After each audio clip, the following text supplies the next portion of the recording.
Tapi Brio, jujur saya suka sih. Ya maksudnya lu naik mobil tuh simple banget kayak bom car gitu kan. Orang-orang yang pakai Peugeot akan mengatakan ke lu ini beda. Beneran, emang iya sih beda sih gitu loh. Wuling itu saya nggak sukanya, satu, ini mobil bukan mobil baru kemarin sore nyoba. No, tapi memang sekarang saya naik transportasi online yang saya naik Kala dan Sigra, saya lebih suka duduk di depan. Karena kenapa? Bodinya juga enteng banget. Jadi dari kaleng jangan lu tabrakin ya. Bisa jadi kaleng kerupuk nanti, hati-hati. Nah, kalau menurut saya disuruh beli yang mana? Cari bengkel mobil yang tepat, ayo ke Dokter Mobil aja. Jujur, cepat dan juga lengkap, ayo ke Dokter Mobil aja. Kualitas yang terbaik, harga juga bersahabat. Percayalah, di Dokter Mobil pasti beres. Hai Travelers, balik lagi dengan saya Dokter Mobil. Saya dapat deretan mobil brand new termurah di tahun 2022 dan rekomendasi dari saya yang mana yang terbaik. Oke, diantaranya ada nomor 1, Honda Brio, dia paling mahal. Tipe Brio tertinggi adalah RS, dia di harga 212 juta. Very expensive. Tapi Brio, jujur saya suka sih. Ya maksudnya lu naik mobil tuh simple banget kayak bom car gitu kan. Nggak usah pencet-pencet apa-apa, tinggal greng lu jalan gitu kan. Iya, jadi mengeliminasi problem yang ada di kepala. Lu harus setting ini, setting itu. No. Kalau Honda Brio tuh langsung colok jalan ngeng gitu kan. Asik banget. Bensin bagus lah ya kan. Brio mobilnya nggak berat, engine-nya juga cukup gitu kan. Jadi dia bisa 1:18 ya setahu gue ya yang terakhir ya gitu loh. Nah untuk desainnya sih oke. Cukup sporty lah ya, bagus lah, interiornya juga bagus. Cuman kalau dibilang fitur keselamatannya dari Honda bagus, ya balik lagi sih bro. Hati-hati, mobil ini enteng. Enteng itu berarti besinya tipis. Besinya tipis berarti kalau nabrak kayak kaleng kerupuk, jangan lo tabrakin ya. Amit-amit kalau sampai ketabrak, enggak masuk safety rating spec bagi gua gitu loh. Karena ini mobil memang ya untuk dalam kota, untuk lu pergi ke pasar, untuk lu nganterin anak sekolah, emang nih mobil untuk itu gitu loh. Kalau untuk lu kebut-kebutan di jalan tol emang bisa, mobilnya enteng, tapi ya safety ratingnya lu tanggung sendiri gitu loh. Nah kekurangannya katanya head unit belum touchscreen, wajar, lu beli sendiri yang bagus. Top speed dibatasi secara elektronik, itu ada yang bisa di remap, ada yang nggak bisa. Belum keyless, yes. Ya keyless memang membuat hidup lu lebih simple lah ya gitu loh. Spion belum retractable, lu bisa beli modulnya di online bahwa spionnya bisa retractable. Nah, tenaga mesinnya paling besar di kelas LCGC. Gua nggak tahu kenapa kok Brio masuknya ke LCGC hari ini ya. Brio itu hatchback kok. Hatchbacknya gue suka banget gitu loh. Gua ya. Nomor 2, Renault KWID Climber. Nah, Renault itu mobil dari Prancis. Dimana sebenarnya mobil ini di sana itu bagus banget. Dimana ikut rally, hot hatch segala macam itu ini mobil kenceng ya, kenceng banget deh pokoknya deh. Nah cuman French engineering itu berbeda dengan German dan berbeda dengan si Japanese engineering. Lu harus tahu karakternya dia sebelum lu pakai. Kalau nggak percaya, orang-orang yang pakai Peugeot akan mengatakan ke lu ini beda. Beneran, emang iya sih beda sih gitu loh. Jadi untuk yang ini dia kan kerjasama sama Nissan ya kalau nggak salah ya.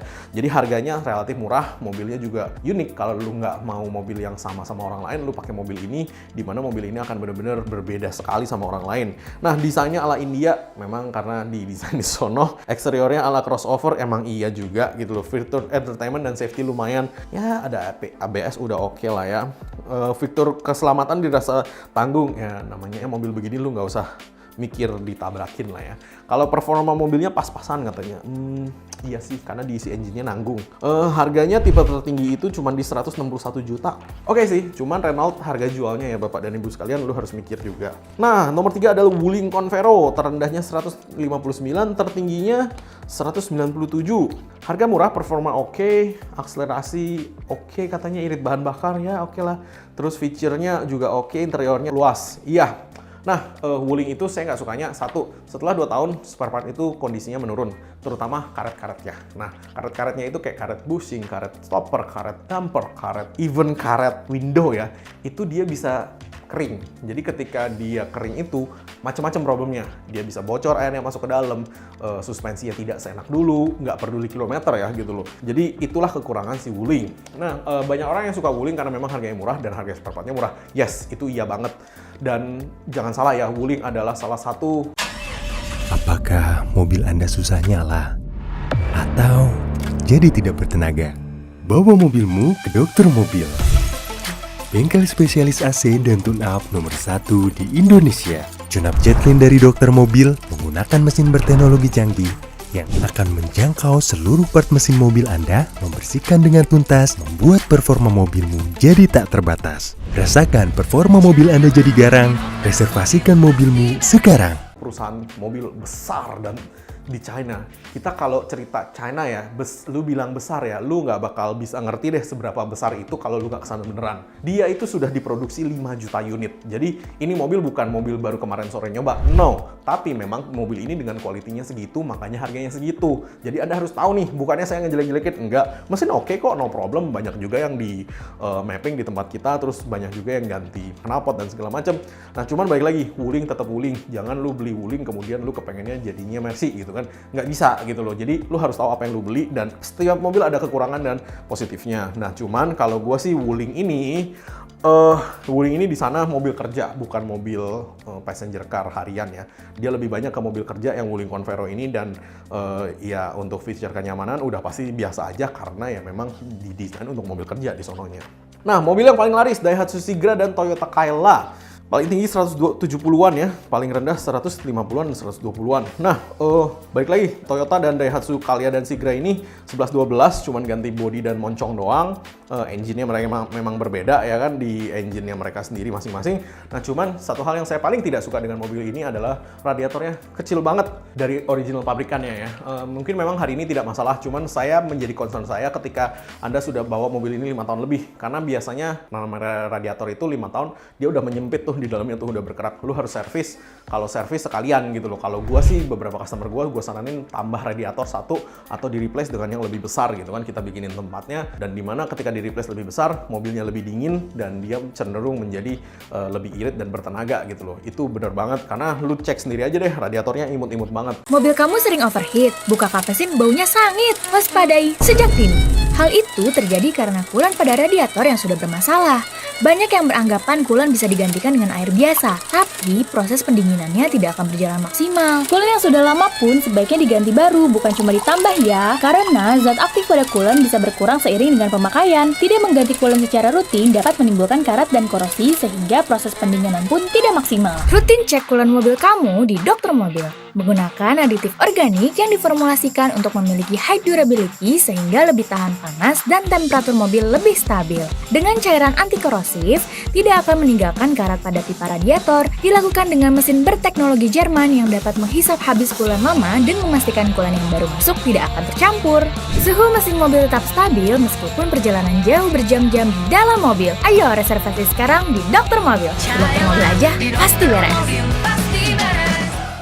Untuk tenaga fine ya nih mobil, untuk kaki-kaki memang geludak-geludak, duduk di belakang kuda lumping memang karena memang tidak didesain untuk itu gitu kan. AC-nya juga sama nih, gue benci karena di tengahnya blower doang. Jadi kalau misalkan saya naik transportasi online yang saya naik Kayla dan Sigra, saya lebih suka duduk di depan. Karena kenapa AC-nya dingin? Duduk di belakang itu udah kayak dikipasin doang, tau nggak? Jadi ya begitu deh ya, kita juga tahu lah ya namanya mobil ini. Nah cuman untuk value for money, saya rasa sih masih Toyota Kayla sama Sigra ini masih menang ya menurut saya karena isinya bisa banyak. Nggak seperti mobil yang lain isinya cuma sedikit gitu kan. Daihatsu Alya dan Agya. Nah, ini masih yang terlaris ya kalau menurut gue ya untuk di versi hatchbacknya ya. Kalau itu kan tadi versi agak panjang ya kan. Nah, dia harganya kan udah tau lah ya paling tinggi 170-an dan harganya juga cukup terjangkau. Yang paling baru kan 1200 cc ya si Ayla-nya, dimana itu 4 silinder. Yang 3 silinder oke-oke aja, tenaganya juga oke, bisa kencang, cuman memang getarannya lebih berasa di dalam. Saya nggak terlalu suka mobil 3 silinder karena dia bergetar. Yang 4 silinder oke, karena mobil ini juga di Malaysia juga udah banyak, responsif banget, bodinya juga enteng banget, jadi dari kaleng jangan lo tabrakin ya, bisa jadi kaleng kerupuk nanti, hati-hati.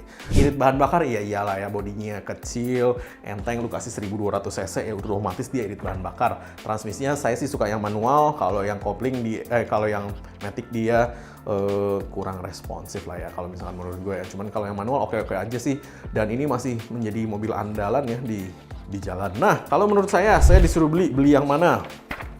Kalau value for money, either si Agya 1200 cc atau si Honda Brio yang 1200 cc. Tapi Honda Brio kan mahal ya, jadi Agya yang 1200 cc itu udah oke sih. Dan balik lagi sih, kalau misalkan ini kan harganya murah ya kan, karena lebih murah makanya kita lebih beli itu, dan spare part juga nggak mahal sebenarnya. Spare part Honda akan lebih mahal daripada si Toyota, cuman not by much. Nah sebenarnya Renault juga oke, tapi di Indonesia harga jualnya jatuh, jadi saya juga tidak sarankan. Kalau untuk yang lain-lain, gue duduk di dalam kurang enak, jadi gue nggak terlalu rekomendasi.